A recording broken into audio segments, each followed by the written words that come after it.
General Suk stood in silence for what felt like hours but was only minutes. His burning eyes stared down at the human female who sat peacefully on the arena floor, speaking words that cut deeper than any blade he had ever faced. Her voice was soft, but her message was sharper than his energy sword. She was asking him to question everything he had ever believed about strength and honor, and what it meant to be a warrior. The crowd waited, holding their breath. They could see that something important was happening, but they did not understand what their most feared champion was frozen in place by words alone. No weapon had been drawn, no blow had been struck yet. Somehow, a battle was being fought and won right before their eyes. "You speak of things I have felt but never admitted," Suk said finally, his voice quieter than anyone had ever heard it. "There have been nights when I wondered if all the death I caused was truly necessary. Times when I looked at conquered worlds and asked myself what we had really accomplished." Hana nodded, understanding in her calm brown eyes.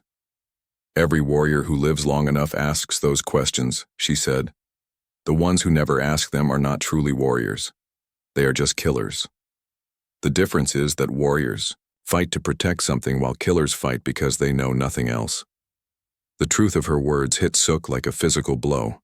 He had spent his entire life believing that his worth came from his ability to defeat enemies. But when he looked back at all his victories, he realized that most of them had accomplished nothing except creating more enemies, more reasons for future wars. He had been trapped in an endless cycle of violence that solved nothing and created everything. "What would you have me do?" he asked, his hand moving away from his sword completely.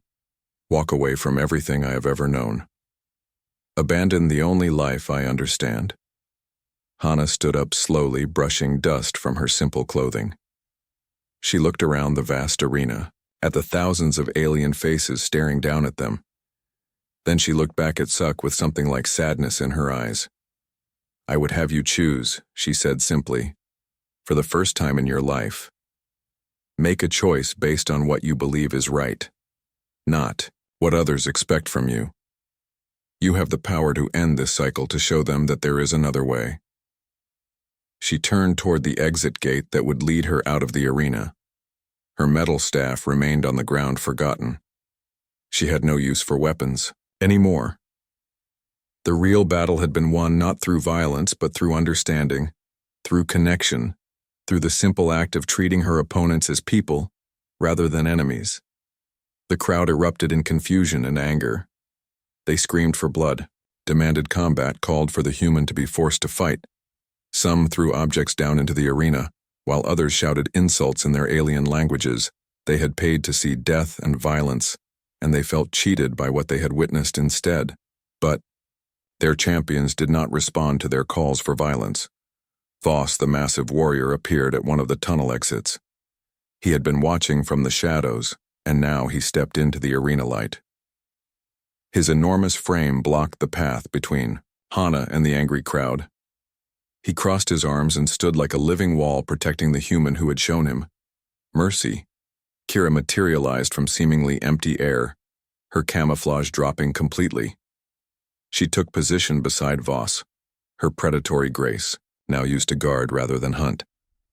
Her pale blue skin seemed to glow as she faced the crowd that had once cheered for her kills. Her large white eyes showed no fear, only determination to protect someone who had given her a new understanding of Strength Bomb mechanical systems whirred to life as he joined the other two champions. His enhanced limbs moved with deadly precision, but his weapons were pointed toward the stands rather than at Hana. His electronic eyes glowed as he calculated the best defensive positions. His tactical computer had found a new mission, protecting someone who had shown him that combat could be beautiful rather than just destructive. General Suk looked at his fellow champions standing together in defiance of everything the arena represented. Then he looked at Hana, who was walking slowly toward the exit. Her head held high despite the screaming crowd. He had a choice to make. The most important choice of his entire life. His hand moved to his sword hilt, one final time. The crowd fell silent, expecting him to finally give them the violence they craved. But instead of drawing the weapon, he lifted it high above his head, still sheathed. The gesture was one of salute rather than aggression, a sign of respect for a worthy opponent rather than a threat of death.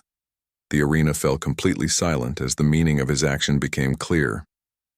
The greatest warrior in 3 sectors was acknowledging defeat, not because he had been overpowered or outfought, but because he had been shown a better way to live. He lowered his sword and began walking toward the exit to join the other champions. Ambassador Drick watched in growing horror as his carefully planned entertainment fell apart. This was supposed to demonstrate the superiority of the strong over the weak, the triumph of violence over pacifism. Instead, it was showing exactly the opposite. The human had not won through superior fighting ability. She had won by proving that there were alternatives to endless conflict. The crowd reaction was immediate and chaotic. Some spectators sat in stunned silence trying to process what they had witnessed. Others left angrily demanding refunds and complaining about false advertising. But many remained in their seats staring down at the 5 figures walking together toward the arena exit. Their minds were struggling with new ideas about strength and weakness, about winners and losers, about what it really meant to be powerful. Within seconds of Hana dropping her staff and walking away, the massive coliseum began to empty. The entertainment was over, but not in the way anyone had expected. Instead of blood and death, they had seen mercy and understanding. Instead of the triumph of violence, they had witnessed the power of compassion. Those who left quickly did so because they were uncomfortable with the questions the human had raised in their minds. They preferred their old, simple understanding of strength and weakness, and did not want to think about alternatives. But those who stayed longer were changed by what they had seen. Some began to question why they found pleasure in watching others suffer, why they paid money to see creatures fight and die for their amusement, why their entire civilization seemed built on the idea that might made right. These were dangerous thoughts in societies based on conquest and domination as the 5 figures reached the exit tunnel. Hana turned back to look at the nearly empty arena only. A few hundred spectators remained out of the thousands who had been there when she first entered. The silence was profound, broken only by the distant sound of conversations as beings discussed what they had witnessed. She had accomplished something that armies and fleets had failed to do. She had changed minds, opened hearts, and planted seeds of doubt about the value of violence as a solution to problems. Her victory was complete, not because she had defeated her enemies, but because she had turned them into allies. Ambassador Drick stood alone in his viewing box, staring down at the empty arena floor. His grand spectacle had become something else entirely. The human had not just won her freedom, she had challenged the very foundations of the civilization that had built this place. She had asked a simple question that would echo across star systems. What kind of galaxy do you want to live in? The question would spread from world to world, carried by those who had witnessed something impossible. A human female with no weapons and no army had defeated the greatest champions of multiple species, not through violence, but through compassion. And in doing so, she had shown them all a different way to be strong. Ambassador Drick stood in his viewing box high above the arena floor, his silver scales gleaming under the bright lights. His reptilian eyes watched the human female as she stood calmly in the center of the combat zone. 3 of his greatest champions had faced her, and 3 had walked away without completing their task. None of them had been killed or even seriously injured, but all of them had been defeated in ways he had never seen before. This was not how arena combat was supposed to work. The whole point was to show the superiority of the stronger species over the weaker ones. Spectators came to see blood and death and the triumph of power over weakness. Instead, they were watching something that made no sense at all. A tiny human creature was somehow turning his most deadly warriors into allies without using any traditional combat techniques. The crowd was becoming restless. Some were angry that they had not seen the violence they expected. Others were confused by the strange encounters they had witnessed. A few were beginning to leave their seats muttering about wasted money and false advertising, but many remained watching with growing fascination as they tried to understand what the human was actually doing. Drick signaled to his guards, and the 4th gate began to open. This time there would be no mistakes, no confusion, no mercy. The final champion would end this embarrassing display and give the crowd the spectacle they deserved. The heavy doors slid apart with a grinding sound that echoed across the arena. General Suk emerged from the tunnel, and the entire Colosseum fell silent. His reputation was known throughout 3 sectors of the galaxy. He was the most feared military commander of the Drakari Empire, a species that lived only for war and conquest. His people were born with weapons in their hands and died with honor on their lips. They knew no other way of life. Suk was tall and lean with dark red skin that was covered in ritual scars. Each mark told the story of a battle won or an enemy defeated. His uniform was simple but perfectly maintained black fabric, with silver insignia that marked his rank and achievements. His hand rested on the grip of an energy sword that had cut down 1,000 opponents. His face was angular and harsh, with deep-set eyes that seemed to burn with inner fire. He had never lost a battle, never retreated from a fight, never shown mercy to any foe. His tactical genius had conquered entire star systems, and his personal combat skills were legendary throughout the military academies of dozens of worlds. The crowd began to cheer as they recognized him. Here was a champion who would not be swayed by songs or gentle touches or dancing movements. General Suk lived only for combat, and he would give them the blood and death they craved. His very presence seemed to fill the arena with the promise of violence. But as Suk walked toward the center of the arena, something unexpected happened. Hana did not pick up a weapon or prepare for battle. Instead, she sat down cross-legged on the cold metal floor and looked up at the approaching warrior. Her staff lay beside her, forgotten and unused. The crowd murmured in confusion. They had expected her to at least try to defend herself, but she simply sat there waiting. As the most dangerous fighter in the galaxy approached her with death in his eyes, his hand was on his sword, ready to draw it and end this strange contest once and for all. Suk stopped a few meters away from her, his burning eyes studying this small creature that had somehow defeated 3 champions without killing any of them. He could see no weapons, no tricks, no hidden advantages. She was just a human female sitting peacefully on the arena floor, looking up at him with calm brown eyes. "You are General Suk of the Drakari Empire," Hana said, her voice carrying clearly across the silent arena. "I have heard stories about you. They say you have never lost a battle, that you are the greatest warrior of your generation." Suk nodded once, his hand still gripping his sword hilt. "The stories are true," he replied, his voice deep and gravelly. "I have conquered worlds and destroyed armies. I have never been defeated, and I have never shown mercy to my enemies." "I believe you," Hana said simply, "and I imagine you have seen terrible things in all those battles, things that most creatures could never understand or survive." Something flickered in Suk's eyes, a brief moment of surprise. He had not expected her to speak of such matters. Most opponents either begged for mercy or tried to threaten him with their own power. But this human seemed genuinely interested in his experiences, as if she actually cared about what he had endured. "You speak of war as if you understand it," he said, his grip on his sword loosening slightly.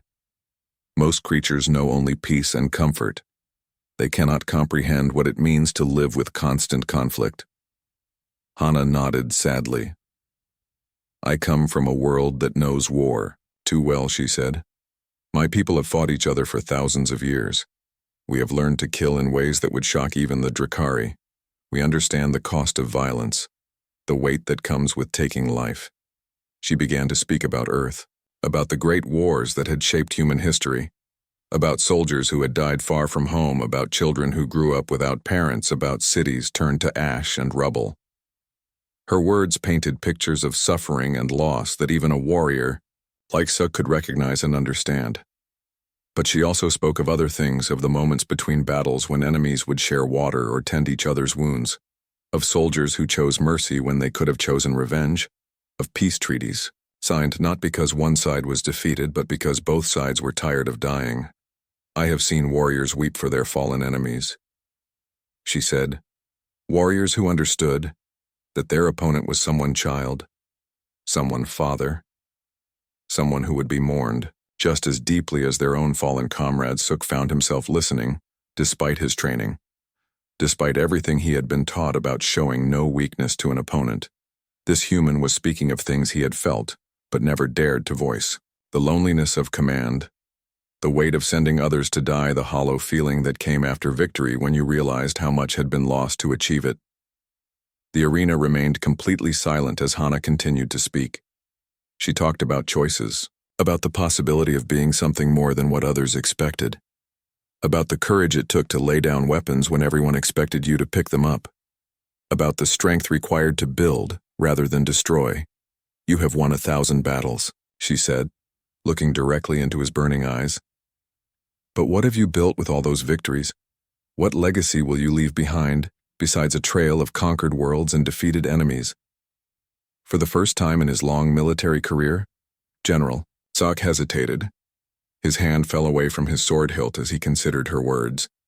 He had always believed that strength meant the ability to destroy that honor came through victory in combat. But this small human was suggesting something different, something that challenged everything he had ever believed about what it meant to be a warrior.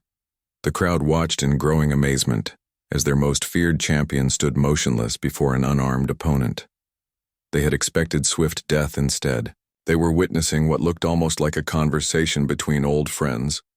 The betting pools fell silent as spectators struggled to understand what they were seeing. Some in the crowd began to shift uncomfortably in their seats.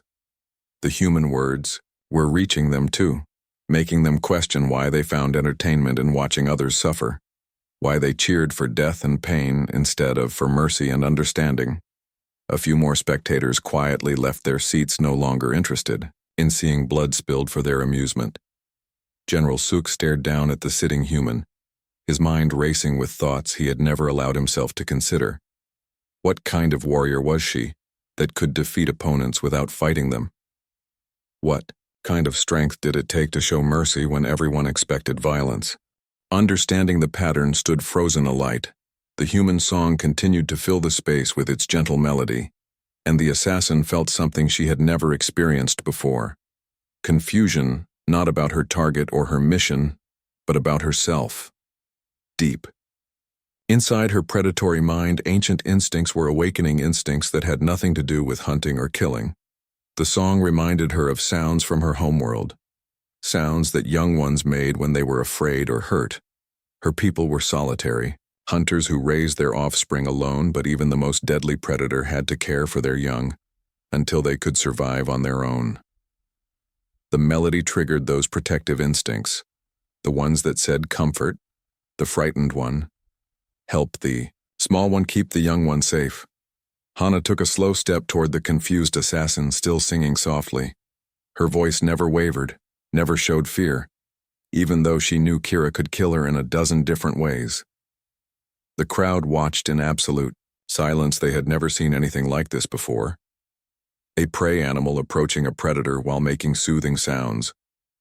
It went against everything they understood about survival. Kira claws extended automatically as Hana came closer, but her body would not obey her commands to attack. The song was doing something to her brain, making it impossible to see the human as prey.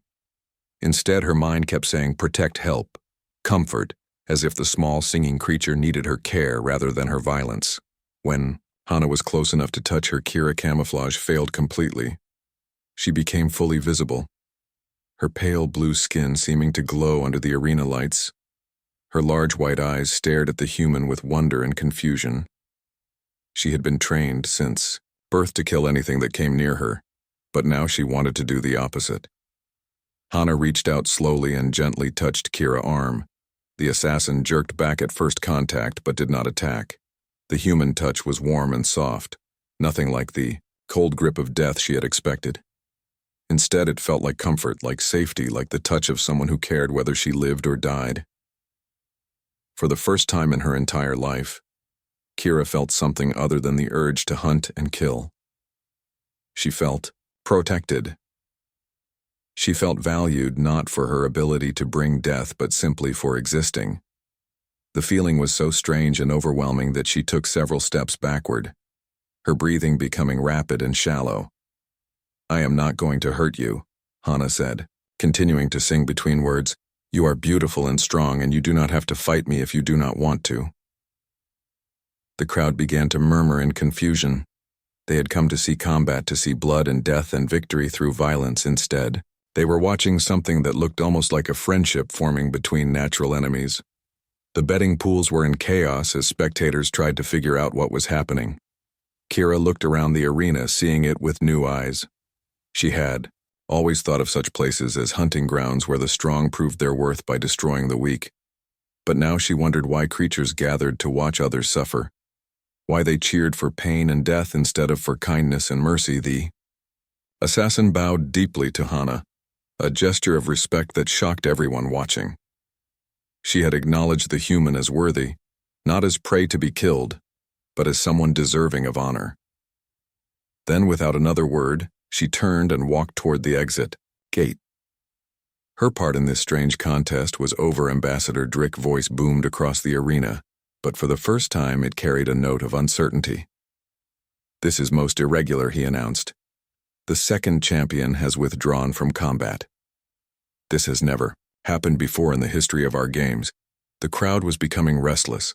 Some were angry that they had not seen the blood they expected. Others were confused by what they had witnessed. A few were beginning to question why they enjoyed watching creatures fight to the death in the first place, but most were simply eager for the next fight, hoping it would give them the violence they craved. The third gate began to open, and mechanical sounds echoed from within, whirring and clicking in the hum of advanced technology. The crowd perked up with interest. This champion would surely give them the show they wanted. Technology versus biology. Machine versus flesh. From the tunnel came a figure that was more machine than living creature. Bomb had once been biological, but over the years he had replaced most of his original parts with mechanical upgrades. His legs were pistons that could propel him at incredible speeds. His arms were precision instruments capable of crushing stone or performing delicate surgery. His torso housed a tactical computer that could analyze any situation and calculate the best response. His head was the only part that still looked somewhat natural, though even it had been enhanced with sensors and processors that gave him superhuman awareness. His eyes glowed with electronic light and could see across multiple spectrums of radiation. His brain had been augmented with memory cores and processing units that made him smarter than any purely biological creature. Bomb moved with mechanical precision, each step calculated for maximum efficiency. His tactical computer had already analyzed every human combat technique in the galactic database. He knew their strengths, their weaknesses, their preferred fighting styles. He was prepared for anything a human might attempt. The crowd cheered as he approached the center of the arena. Here was a champion who would not be swayed by songs or gentle touches. He was a perfect fusion of biology and technology, the ultimate predator created through science rather than evolution. Bomb stopped exactly 3 meters from Hana and began his analysis. His sensors scanned her body, measuring her heart rate, her breathing, her muscle tension. His computer calculated her reach, her probable speed, her likely attack patterns. Everything suggested she was a typical human, weak, slow, and fragile. Combat initiation. In 3 seconds, he announced in a voice that sounded like grinding metal. 2-1, he attacked with inhuman speed, his enhanced limbs moving faster than most eyes could follow. His tactical computer had determined the most efficient way to end the fight quickly, with minimal damage to himself. But as he struck, Hana was not where his calculations said she should be. She had moved not in any pattern his computer recognized, but in something that seemed almost like a dance. Her steps flowed from one to the next, each movement graceful and purposeful. She was not just avoiding his attacks, she was creating something beautiful from their conflict. Bomb recalculated and attacked again. But once more Hana was elsewhere, moving in ways that seemed to follow some pattern his mechanical mind could not understand. She spun and stepped and turned, transforming their deadly encounter into something that looked almost like art. The mechanical warrior increased his speed, pushing his systems to their limits, but Hana matched him effortlessly. She was not fighting in any traditional sense, she was dancing, and somehow that made her impossible to predict or counter. His tactical computer began to overheat, trying to process movements that followed no logical pattern. As the strange dance continued, something unexpected happened. The crowd stopped cheering for violence and began to watch with fascination. They were seeing something they had never witnessed before. Combat transformed into beauty, conflict turned into art. The two figures moved together across the arena floor, creating patterns that were somehow both deadly and graceful. Bomb power cells began to drain from the constant high-speed movement. His system sent warnings about overheating and energy depletion. But he could not stop. He was caught up in something larger than combat. Something his mechanical mind could barely comprehend. When his power finally ran low and his movements began to slow, Bomb realized what had happened. The human had not defeated him through superior fighting ability. She had turned their battle into something else entirely, something that made winning and losing seem less important than the beauty of the moment itself. As his systems powered down, Bomb looked at Hana with his glowing electronic eyes, and for the first time in his mechanical existence he felt something like gratitude. She had given him a gift, the experience of being part of something artistic and meaningful, rather than simply destructive. He bowed his mechanical head to her in respect, then walked slowly toward the exit, his power cells recharging as he moved. The crowd watched him go, many of them beginning to understand that they were witnessing something far more significant than ordinary arena combat. The arrival. The metal doors of the transport ship opened with a loud hiss, and Hana Kim stepped out into a world she had never seen before.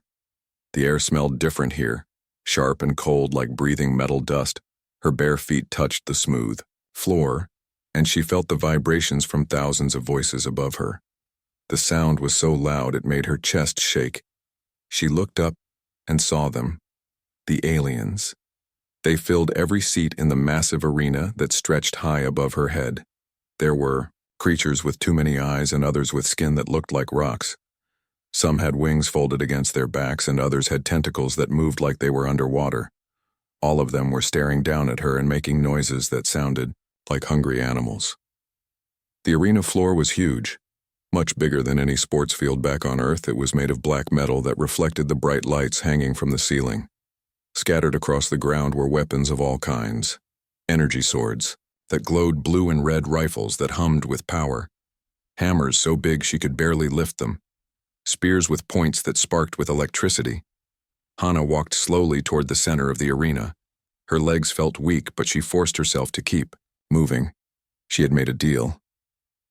A terrible deal, but the only one that could save her friends. The alien slavers had captured her entire crew from their cargo ship. They were going to sell them all to the mining colonies where humans died quickly in the deep tunnels. But the aliens had offered her a choice fight in their arena, and if she won, her crew would go free. If she lost, well, then at least she would die trying to save them. It was not really a choice at all, but it was something. The crowd grew louder as she reached the middle of the arena. They were chanting in languages she did not understand, but the meaning was clear. They wanted blood. They wanted to see her die. They had come here for entertainment, and she was the show voice, boomed across the arena, speaking in the common trade language that most space travelers knew.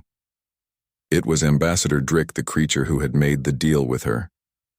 His voice was deep and rough, like rocks grinding together. Ladies and gentlemen beings, of all worlds, he announced, today we bring you something special. A human female from the third planet of the Sol system. She has volunteered to face our greatest champions. If she defeats them all, she wins her freedom and the freedom of her pathetic crew. If she fails, then you will witness the weakness of humanity for yourselves. The crowd roared with approval. Many of them had never seen a human before. Humans were known throughout the galaxy as weak creatures. They had thin skin that cut easily, bones that broke with little pressure. They could not breathe many atmospheres. They died from diseases that other species barely noticed. They only survived because they worked together and used machines to make up for their weakness. Hana looked around at all the weapons on the ground. She could pick up the energy sword and try to fight like a warrior. She could grab the rifle and shoot from a distance. She could take the hammer and swing it with all her strength. But she knew these weapons were made for creatures much stronger than her. The sword would be too heavy. The rifle would knock her backward when she fired it. The hammer would be impossible to lift properly. Instead, she walked to a simple metal staff that lay near her feet. It was about as tall as she was and thin enough for her hands to grip. It was not a weapon that would impress anyone. It looked like something a farmer might use to help sheep move from one field to another. The crowd laughed when they saw her choice. Many of them made sounds that she guessed were their version of laughter. She picked up the staff and tested its weight. It was solid metal, but not too heavy. She could swing it quickly or use it to block attacks. It would not cut through armor or shoot energy bolts, but it felt right in her hands. She had trained with similar weapons back on Earth during her military service. Before she became a cargo pilot, she had been a soldier. The first gate on the far side of the arena began to open. It moved slowly, and the crowd grew quiet with excitement. They knew what was coming, and they were eager to see it. Hana took a deep breath and tried to calm her racing heart. She thought about her crew, about June, who had taught her to fly spaceships, about Young, who always made jokes when things got scary, about Min, who could fix any broken machine. Heavy footsteps echoed from the dark tunnel behind the gate. Each step sounded like a drum being hit with a club. The crowd began to chant a name, over and over. Voss, Voss, Voss. They were cheering for their champion, the creature that was about to try to kill her. The footsteps got louder, and then he appeared. Voss was enormous, much bigger than any human could ever be. He stood 3 meters tall and was almost as wide. His skin looked like it was made of brown leather but covered with plates of natural armor that overlapped like scales on a fish. His arms were longer than her entire body and ended in hands with claws that could probably cut through steel. His head was shaped like a human's but stretched longer. His mouth was full of teeth that were each as long as her fingers. His eyes were small and black, and they focused on her with the intensity of a predator that had found its prey. He wore no clothing and carried no weapons. He did not need them. His body was a weapon. Voss raised his arms above his head and roared. The sound was so loud that Hana felt it in her bones. The crowd went wild, cheering and screaming and making their alien sounds of approval. This was what they had come to see, a monster fighting a tiny human. They expected it to be over quickly. The creature looked down at her, and she could see confusion in his small eyes. He had probably expected her to cower or run, or at least pick up a real weapon. Instead, she stood calmly in the center of the arena, holding nothing but a simple metal stick. She was not even trembling. Though she felt scared enough to be sick, Voss began to walk toward her. His steps shook the metal floor. Each footfall sounded like thunder. The crowd counted down in their various languages, building excitement for the moment when their champion would tear the human apart. Hana gripped her staff tighter and watched his movements. Carefully, she had one advantage that none of them knew about. Humans had been fighting each other for thousands of years. They had learned to study their enemies, to find weaknesses, to use speed and intelligence when strength was not enough. Every creature had a weakness. She just had to find his before he killed her. The arena fell silent except for the sound of Voss approaching. Everything depended on the next few moments. Voss charged at Hana like a giant boulder rolling down a mountain. His massive feet pounded against the metal floor, making sounds like explosions. The crowd screamed with excitement as their champion rushed toward the tiny human. They expected to see her crushed in seconds, turned into nothing more than a red stain on the arena floor. Hana stood perfectly still, watching him come closer. She could see the muscles in his legs bunching with each step, could hear his breathing getting faster as he built up speed. His claws were extended, ready to tear her apart. His small black eyes were focused on her with deadly intent. Everything about him screamed danger and death. The distance between them shrank rapidly. 50 meters, 40, 30, the crowd was on their feet now, chanting and roaring. 20 meters, 15, 10. The sound of his approach filled the entire arena like rolling thunder. 5 meters, 4, 3. At the last possible second, Hana moved. But she did not jump away like everyone expected. Instead, she dropped low and slid forward, going directly toward the charging monster. The crowd gasped in shock. They had never seen prey run toward a predator before. It went against every natural instinct. Hana slid between Voss' massive legs as he tried to stop his charge, but his momentum was too great to halt quickly. She rolled onto her back and thrust upward with her metal staff. The end of the rod found a small gap between the armor plates on his lower belly, right where she had guessed it would be. Every species in the galaxy had nerve clusters in certain places. Humans had learned this during their wars with each other. Animals on Earth had them too. It was basic biology, something that worked the same way everywhere. The staff hit the exact spot that would send signals racing through his entire nervous system. Voss collapsed like a mountain falling. His huge body hit the arena floor with a crash that shook the entire building. His legs stopped working, his arms went limp, and his breathing became shallow. The crowd fell completely silent. They could not believe what they had just seen. Their unstoppable champion had been defeated by a human female with a simple stick. But Hana did not celebrate or raise her arms in victory. Instead, she quickly moved to check on the fallen giant.